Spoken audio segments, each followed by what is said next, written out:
लाठियों का कोई भय नहीं होता था जी। लाठी तो ये मान लो हमारे लिए गंगा जल चिन्नामित था।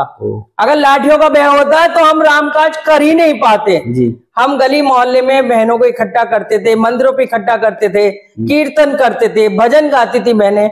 उस समय हम उनको बताते थे कि कौन कौन तैयार है रामकाज के लिए, कौन तैयार है। तो माताएं बहनें कहती थी हम सब तैयार है, हम सब तैयार है, बताओ कब चलना है, बताओ कब चलना है। कोई कुछ नहीं कहेगा दीदी रामकाज के लिए चलना है, जय श्री राम, जय श्री राम, जय श्री राम। 22 जनवरी को सनातन की ललकार है, सनातन की जय जयकार है।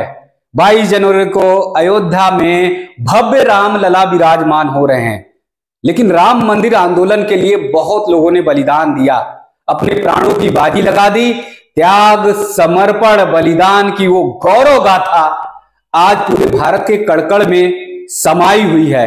लेकिन हरिगढ़ कभी अछूता नहीं रह जा सकता है, क्योंकि यहाँ की माटी ने क्रांतिकारियों को जन्म दिया।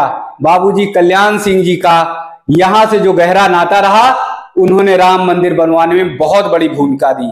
और राम मंदिर आंदोलन के अगर सूत्रधार कहा जाए तो परम श्रद्धेय अशोक सिंघल जी का भी बहुत बड़ा योगदान रहा। उनके योगदान के ही कारण भव्य राम मंदिर बन पा रहा है। लेकिन मातृशक्ति का उस समय का जोश, मातृशक्ति का उस समय का उत्साह देखते ही बनता था। शरीर पर लाठी पड़े, चाहे जेल में डाल दिया जाए, लेकिन उनका साहस कब नहीं होता था, उनकी शक्ति कब नहीं होती थी। ना घर की चिंता थी, ना परिवार की चिंता थी, और ना ही कैरियर की चिंता थी। बस रामलला हम आएंगे, मंदिर वही बनाएंगे। आज एक ऐसी ही मात्र शक्ति से आप सबको मिलवाने जा रहे हैं, जिन्होंने राम मंदिर में जब संतों के मंचों पर दहाड़ मारी तो हर कोई कहा हरि घर की शेरनी बोल रही है। तो ऐसे राम भक्त वंदन कार्यक्रम में पूनम बजाज जी का बहुत बहुत स्वागत है, बहुत बहुत अभिनंदन है, जिन्होंने अपना पूरा पूरा जीवन राम के लिए समर्पित कर दिया। पूनम जी बहुत बहुत स्वागत है संवाद टीवी के राम वंदन कार्यक्रम में। जय श्री राम। मुझे लग रहा है कि 1990-92 का वो जोश आपके अंदर आज भी बरकरार है, जिस जोश और उत्साह के साथ। बिल्कुल बरकरार है, क्योंकि उस समय जो हम लोगों ने एक आंदोलन नहीं किया था जी। वो आंदोलन एक उत्सव था। अच्छा। भगवान राम के काज के बिना कुछ भी संभव नहीं है जी। तो हमने आंदोलन नहीं किया, भगवान राम के लिए उत्सव था जी। और वह उत्सव का दिन आज फिर आ गया है। आज हर घर में जी व्यक्ति तैयार है और इस तरीके की लिए तैयार है कि 22 जनवरी जब अपने प्रभु राम अपने घर में पहुंचेंगे और प्रधानमंत्री हमारे नरेंद्र भाई मोदी जी उसको प्राण प्रतिष्ठा करेंगे, तो वह शुभ दिन शायद इस देश के लिए नहीं, पूरे विश्व के लिए एक बहुत बड़ा अभूतपूर्व होगा और हम इस इतिहास के गवाह होंगे। जय श्री राम जी। चलिए, आपने आंदोलन को उत्सव कहा, मैं मान लेता हूं। उस उत्सव को कैसे मनाते थे? घरों से बहनों को निकालना, महिलाओं को निकालना, उस समय सूचना तंत्र बहुत परिपक्व नहीं था, तो ऐसे में कैसे महिलाएं निकलती थी? लाठियों का डर होता था, पुलिस का डर होता था? देखो, ऐसा था कि राष्ट्रीय स्वयंसेवक संघ और विश्व हिंदू परिषद से हम सब बचपन से जुड़े थे जी। तो कोई मोबाइल नहीं होते थे, टेलीफोन बहुत बड़ी मात्रा में नहीं होते थे। टेलीफोन के जो अखबार वाले थे वो भी हॉटलाइन से अपनी खबरों को लेते थे। ऐसा सूचना तंत्र कोई वैसा नहीं था जो आज डिजिटल है, पर इतना बड़ा सूचना तंत्र था क्योंकि राम भक्त हर घर में था। जब ये पता चलता था कि राम काज के लिए काम हो रहा है, ये उत्सव के लिए काम हो रहा है, तो मानो चारों तरफ से लोग निकलते थे। बस एक मैनेजमेंट होता था, वो मैनेजमेंट होता था राष्ट्रीय स्वयंसेवक संघ और विश्व हिंदू परिषद का मैनेजमेंट होता था। उस मैनेजमेंट के द्वारा हम सब लोग एक संवाहक होते थे, उसके सूचना तंत्र होते थे। एक घर में जाते थे, 10 घर को पता चल जाती थी, कुंडी बजाते जाते थे, बताते जाते थे चलो चलो राम की टोली चलनी है, राम भक्तों की टोली चलनी है। तो यही नहीं, छोटे छोटे बच्चे तक जय श्री राम, जय श्री राम, जय श्री राम का नारा लगाते हुए हम सब चलते थे और इतनी बड़ी मात्रा में लोग निकलते थे, किसी को कोई भय नहीं होता था, डर नहीं रहता था। छात्र जीवन से ही आप कूद पड़े आंदोलन में, तो आपको अपनी जिंदगी खपाने का डर नहीं था, आपको अपने कैरियर का नहीं डर था? कोई डर नहीं था। मैं तो पूरी तरह से समर्पण भाव से काम किया और मेरे को तो लगता भी नहीं था कि आज हम जो लोग कर रहे हैं ये काम, हम इस कार्य के साक्षी बनेंगे। और मैंने तो संपूर्ण जीवन सोच लिया था भगवान राम के लिए देना है, राम काज के लिए देना है और अपनी राष्ट्रभक्ति के लिए देना है, इस तरीके का समर्पण भाव था। और मैंने तो आज भी शादी नहीं की, आज भी संपूर्ण जीवन मेरा राम काज के लिए रहता है। जी, घरों से कैसे निकलती थी महिलाएं और जेल जाना पड़ जाता था, कई बार लाठियां खानी पड़ जाती थी। लाठियों का कोई भय नहीं होता था जी। लाठी तो ये मान लो हमारे लिए गंगा जल चिन्नामेद था। अगर लाठियों का भय होता है तो हम रामकाज कर ही नहीं पाते जी। हम गली मोहल्ले में बहनों को इकट्ठा करते थे, मंदिरों पे इकट्ठा करते थे, कीर्तन करते थे, भजन गाती थी बहनें। उस समय हम उनको बताते थे कि कौन कौन तैयार है रामकाज के लिए, कौन तैयार है। तो माताएं बहनें कहती थी हम सब तैयार है, हम सब तैयार है, बताओ कब चलना है, बताओ कब चलना है। हम कहते थे चलो, तो कहती चलो। हमने कि क्या अपने घर में किसी का डर नहीं है? आप विवाहित महिलाओं से कहते पति कुछ गुस्सा तो नहीं होंगे? जवान बच्चियां होती थी, भाई कोई घर में कोई कुछ नहीं कहेगा, दीदी राम काज के लिए चलना है, जय श्री राम, जय श्री राम, जय श्री राम, भगवान राम का मंदिर बनना चाहिए। इस तरीके के नारों के साथ चलते थे। बच्चा बच्चा राम का, जन्मभूमि के काम का, बच्चा बच्चा राम का, जन्मभूमि के काम का। इस तरीके के नारों के साथ उत्साह, संचार, शक्ति, प्रभु राम की शक्ति हर एक में विराजमान रहती थी। जी, अयोध्या में जिस मंच पर आडवाणी जी बोला करते थे, सिंघल जी बोला करते थे, उमा भारती जी, रितंबरा जी बोलती थी, उसी मंच पर अचानक आपको जब खड़ा कर दिया गया तो कैसी उस समय जो आपके अंदर जोश और उत्साह था, और संतों के बीच में इतना लाखों का सैलाब था उस समय? ऐसा था कि जत्था जाना था यहाँ से, अलीगढ़ से बहनों का, भाइयों का जत्था जाना था। तो जत्थे का नेतृत्व तो बाबूजी के उसमें होना था। फिर एक व्यवस्था बनी, उस समय हमारे विभाग प्रचारक थे माननीय यतेन जी भाई साहब, और जो है जब देखते थे करते थे तो ये होता था कि नहीं, कल्याण सिंह जी को एकदम नहीं भेजना है ऐसे। कल्याण सिंह जी हमारा सारा नेतृत्व संभाले हुए हैं। तो फिर ये तय हुआ कि नहीं, पूनम जाएगी, पूनम के साथ जत्था भेजो, और कल्याण सिंह जी को गोपनीय रख के अचानक भेजेंगे अयोध्या के अंदर। तो फिर ये हुआ कि बोलना भी हमारे संतों के बीच में। तो मेरे को यतेन जी विभाग प्रचारक जी थे अपने, उन्होंने और बाबूजी कल्याण सिंह जी ने समझाया कि कैसे बोलना है। तो मैंने कहा बाबूजी संतों के बीच में बोलना है तो अच्छी तरह, और लाखों की तादाद में वहाँ सारे राम भक्त होंगे, संतों का मंच होगा। तो उन्होंने समझाया ऐसे बोलना है और बोलो जाके। तो हम सब जब यहाँ से निकल रहे थे तो पुलिस का पूरा ऐसे जत्थे आ रहे थे वहां के कि हमको मारने के लिए, करने के लिए, पकड़ो कौन है, इनसे पूछो कहाँ जा रहे हैं। तो कुछ बहनें कहती थी वहां जा रहे हैं, हमने पहले को समझा रखा था। कोई कहने हम वहां जा रहे हैं, इलाहाबाद जा रहे हैं, कोई कहता इधर जा रहे हैं, कोई कहीं कहता था। पर उस समय कुछ बहनों की पिटाई भी हुई, भाइयों की हुई। और रेलवे पे इतनी बड़ी पिटाई, बहुत बड़ी, एक प्रभा हमारी बहन थी, छोटी प्रभा उपाध्याय, उसकी बहुत पिटाई हुई लड़की की। और मेरी भी हुई थी। तो मेरे को जो कन्नी उंगली और लाइस उंगली फ्रैक्चर हुआ था एक। तो डॉक्टर दिनेश जी थे उस समय, उन्होंने मेरे वो पट्टी वट्टी करके कच्चा बना दिया था। पर कोई रुका नहीं, सबने कहा तुम लाठी बरसा लो। और हम लोगों को गंदी गंदी गालियां देते थे पुलिस वाले, माताओं बहनों को गालियां देते थे कि चले आए, अब अच्छा नहीं लग रहा मेरे को इन शब्दों का यूज करना। पर हम सब कहते थे चिंता मत करो, हम राम भक्त हैं और राम भक्त तुमको छोड़ेंगे नहीं, और राम जी भी तुमको नहीं छोड़ेंगे, चाहे कुछ भी कर लो। इसलिए इस तरीके से करके हम लोग अयोध्या पहुंच गए। और संतों की मंच पे जब मैंने बोला तो बोलने में जो उत्साह था, संतों में जो पता नहीं कहां से शक्ति आ गई मेरे अंदर, कि राम की शक्ति आ गई। और प्रभु राम के लिए जितना हम बोल सकते थे बोले। और वहां पर भी हल्ला हो गया, अलीगढ़ की शेरनी आ गई, अलीगढ़ की शेरनी आ गई। और सारे जत्थे में उसके बाद जैसे ही हमने सभा खत्म हुई, चलने लगे, स्वयं आदरणीय कल्याण सिंह जी बाबू जी हनुमानगढ़ी में प्रकट हो गए। उनको देखते ही फिर भाई बाँचे गिर गई, जोश आ गया सारे लोगों में, बाबूजी आ गए, बाबूजी आ गए। फिर बाबूजी ने वहीं सबको भाषण दिया।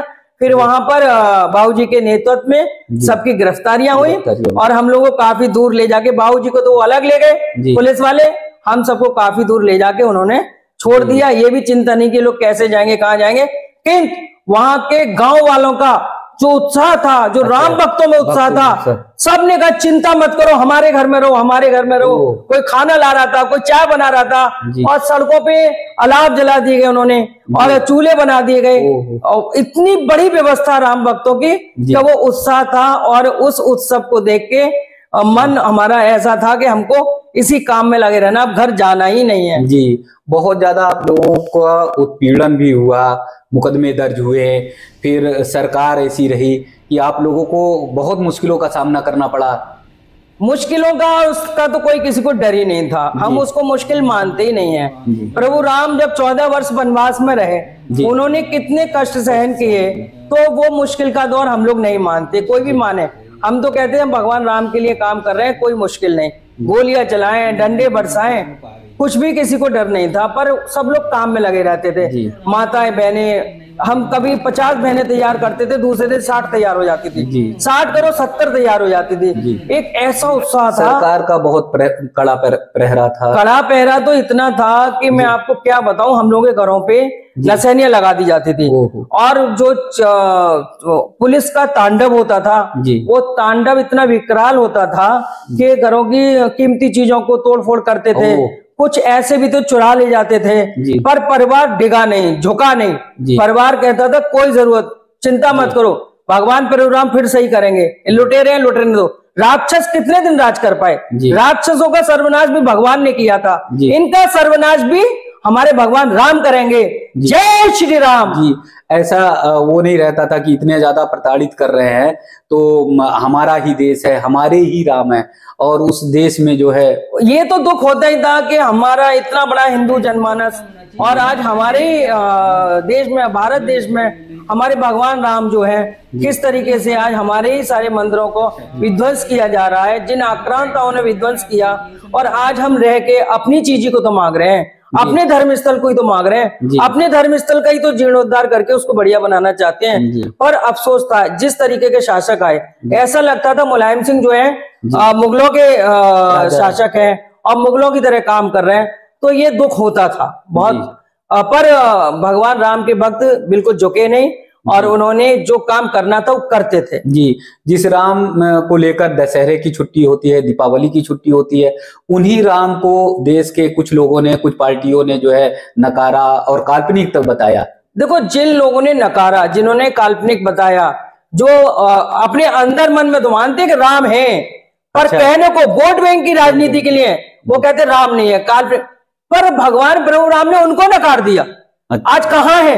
कुछ नहीं है। मैं चैलेंज के साथ कहती हूँ, ये जब अपना सांसद का चुनाव होगा 2024 में पार्लियामेंट का, उत्तर प्रदेश में 80 सीटें, 80 की 80 सीट राम भक्त के कारण 80 सीट जीतेंगे। जी, ये आपको विश्वास लग रहा है? पूरा विश्वास है। लेकिन वही जिन्होंने राम को कभी नकारा, वो तिलक लगाते हैं, जनेऊ पहनते हैं और गंगा स्नान भी करते हैं, कहते हैं हम भी राम भक्त हैं। ऐसा है, ये राम जी जानते हैं ना उनके अंदर मन में क्या है। उनके सारे कर्म सब कुछ पता है। अब वो जनेऊ पहन लें, टीका लगा लें, अब वो एक कलाकार बनते हैं। तो कलाकार जो है कभी भी जो है जीवंत नहीं होता, कलाकार केवल कलाकारी करता है, उसका पर्दे के पीछे कुछ और होता है। तो अब वो जनेऊ पहने, टीका लगाएं, मंदिर में जाके घंटे घड़ियाल बजाएं, भगवान राम सब जानते हैं। भगवान राम को पता है कौन रहा है संघर्ष में। भगवान राम को पता है कि सबरी के बेर उन्होंने इसलिए खाए थे कि सबरी ने जिस तरीके से त्याग, तपस्या, भाव रखा था, इसलिए भगवान राम को पता है कौन मेरा राम भक्त है और कौन मेरा एक राक्षस वाला रूप है। तो इसलिए बिल्कुल भगवान राम उनको सबको नकार देंगे, ऐसा हमारा दृढ़ विश्वास है। 90-92 दोनों के आंदोलन की आप गवाह रही हैं, लंबा दौर रहा है। यहाँ के कुछ लोगों का नाम जहन में नाम लेना चाहेंगे? हाँ, मेरे जहन में बहुत नाम है। पहले तो परम आदरणीय अपने कल्याण सिंह जी बाबू जी का नाम है, क्योंकि इसलिए नाम है, उन्होंने इस राम जन्मभूमि आंदोलन के वो प्रोधा थे और अलीगढ़ के थे हमारे बिजौली जी, बिल्कुल बिजौली से अपने आदरणीय अशोक सिंघल जी, बहुत बड़ा नाम है विश्व हिंदू परिषद का। ऐसे राम भक्त थे कि जिनको हम सब लोगों ने देखा भी, उनके साथ काम करने का मौका भी मिला, तो बहुत बड़ा नाम है। यहाँ पर और भी बहुत सारे के नमान अपने अलीगढ़ के विधायक, और ये भी बहुत बड़ा नाम है। संघर्ष किया, पिटे, और बहुत बड़ी तादाद में उन्होंने कष्ट सहने, जेलों की सलाखों में रहे बहुत लंबे टाइम, वो भी नाम है।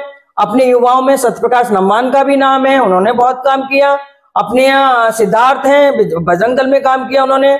मैंने विश्व हिंदू परिषद दुर्गावानी संभाली, वो भी मैंने काम किया। बहनों में प्रभा उपाध्याय बहुत यहाँ पर काम किया, पिटी भी।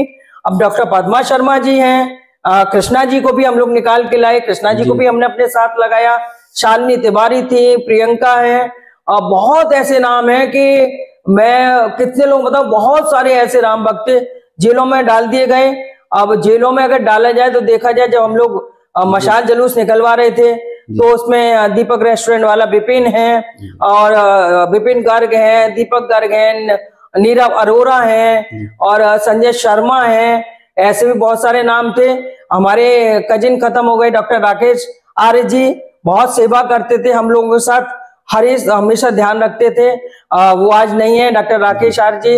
और इंजीनियर मनोज आर्य, मेरा छोटा भाई बहुत छोटा था, कृष्ण गोपाल बजाज बहुत ज्यादा छोटा था, तो उसको मेरे फादर ले जाते थे। मेरे फादर भी जगह जगह जाते थे।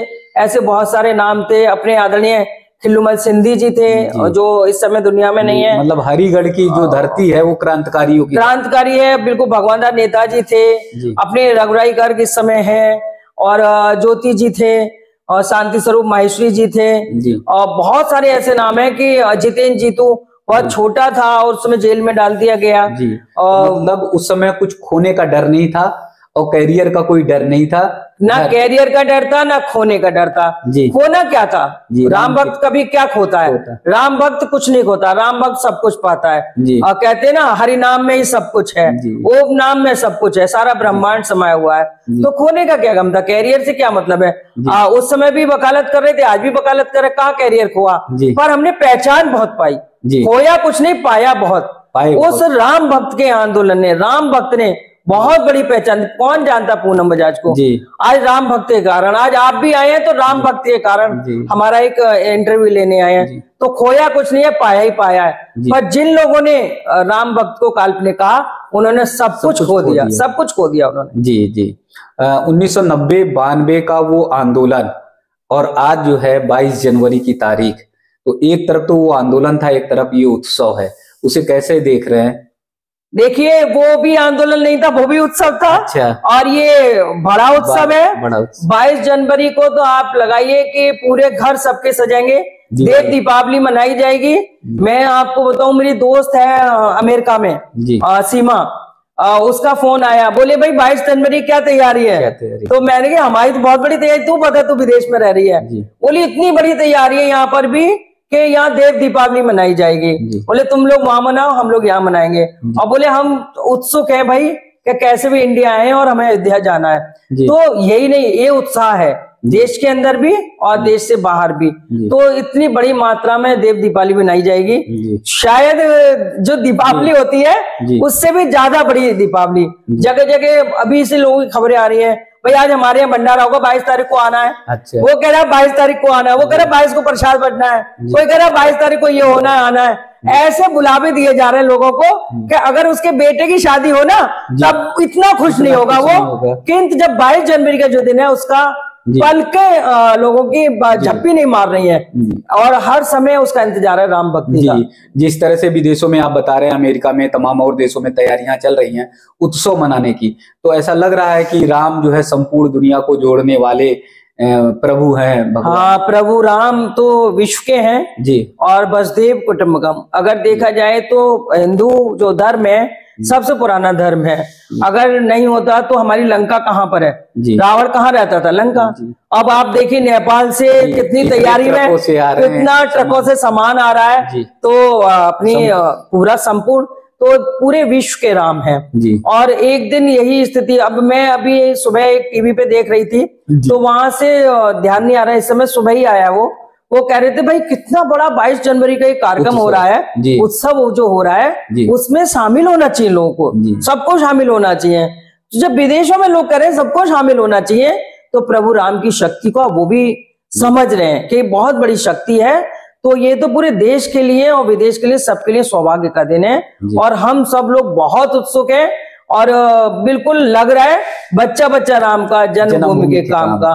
वो सब लोगों को जो है ये एक संदेश है कि प्रभु राम की भक्ति में लीन रहो, और प्रभु राम ही उद्धार करेंगे, अब जिसका करेंगे। तेरा पार करेंगे बेड़ा पार। हाँ, राम जी वो कहते ना, गाना था अपना हरिओम चरण जी का, तेरा राम जी करेंगे बेड़ा पार। बहुत अच्छा भजन है, वही है, तेरा राम जी बेड़ा पार। हमारा सबका राम जी बेड़ा पार करेंगे, और कर रहे हैं, इस समय भी कर रहे हैं। आप देखिए, हम सब लोग आज क्या बताऊं आपको मैं, अगर बहुत सारी बातें देखी जाए, उस समय लोग जेलों में डाले गए बहुत सारे, और जब जेलों में राम भक्त जाते थे तो एक मैनेजमेंट होता था कि जो लोग बाहर से आ रहे हैं, बहुत बहुत दूर से पकड़ लिया गया जेल में, तो हम पे जेल की व्यवस्था थी, तो हम जाते थे उस आंदोलन में, तो हम पूछते थे आप कहाँ से आए हो, तो उनसे पूछा जाता था कि वहां से, तो वो बस एक ही बात कहते थे कि बस हमारे घर पे सूचना कैसे पहुंच जाए कि हम यहाँ हैं।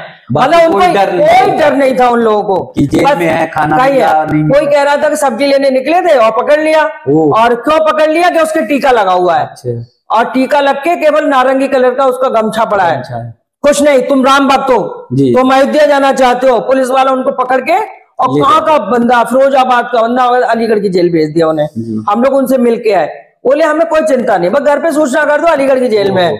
आप ये देखिए इतना बड़ा कोई व्यक्ति कहां से कहां रहा, आगरा से बहुत सारे लोग, भगवान शंकर रावत जी, रमेशकांत लवानिया जी, श्याम सुंदर शर्मा जी, केशव मेहरा जी, बहुत बड़ी तारीफ, योगेंद्र चौहान जी, बहुत पुराने नाम आपने पूछा है तो मुझे याद आ गए, वो सब यहाँ जेल में थे। करनाल से विधायक रहे एक बजाज साहब, वो थे। करनाल के स्वामी जी तो वृंदावन में ज्ञानानंद जी महाराज, एक बहुत बड़ा सारा एक उत्सव था, जेल में भी उत्सव था, जेल ही नहीं थी, भजन कीर्तन सब, बिल्कुल कीर्तन, शाखा लगती थी जेल में, अपने आरएसएस की शाखा लगती थी, वहां पर भजन कीर्तन हुआ करते थे, व्यवस्थाएं होती थी, खेल होते थे, कबड्डी होती थी वहां पर, सब अपना उत्साह करते थे। वो कहते डाल लो, मत निकालो हमें जेल से, हम तो यहाँ मस्त हैं। बिल्कुल राम भक्ति का वातावरण था, सब कुछ वही था। आज अगर सोचा जाता है तो ये लगता है, हमको तो उम्मीद ही नहीं थी कि शायद हमारे जीते जी ये राम का मंदिर जो है बन जाएगा। जी, तो आप सुन रहे थे अलीगढ़ की शेरनी पूनम बजाज जी को, जो बता रही है ना लाठी का डर था और ना ही जेल जाने का डर था, ना जीवन का, ना कैरियर का, किसी भी चीज का नहीं डर था। बस एक ही मकसद था, एक ही लक्ष्य था कि राम काज कीन बिना मोह कहाँ विश्राम, यानी प्रभु का काम करना है, राम मंदिर के लिए अपने जीवन को खपाना है। ऐसे ही आपने पूरा जीवन राम जी के लिए खपा दिया, निर्वहन किया। राम बंधन कार्यक्रम में संवाद टीवी के माध्यम से आप सब जुड़ सकते हैं, देश दुनिया में कहीं पर भी हो। अगर आपने राम मंदिर आंदोलन में भूमिका निभाई है, कुछ भी काम किया है, तो संवाद टीवी से आप संपर्क कर सकते हैं। आपकी खबर को, आपकी गौरव गाथा को संवाद टीवी देश और दुनिया तक ले जाने का काम करेगा। जय श्री राम।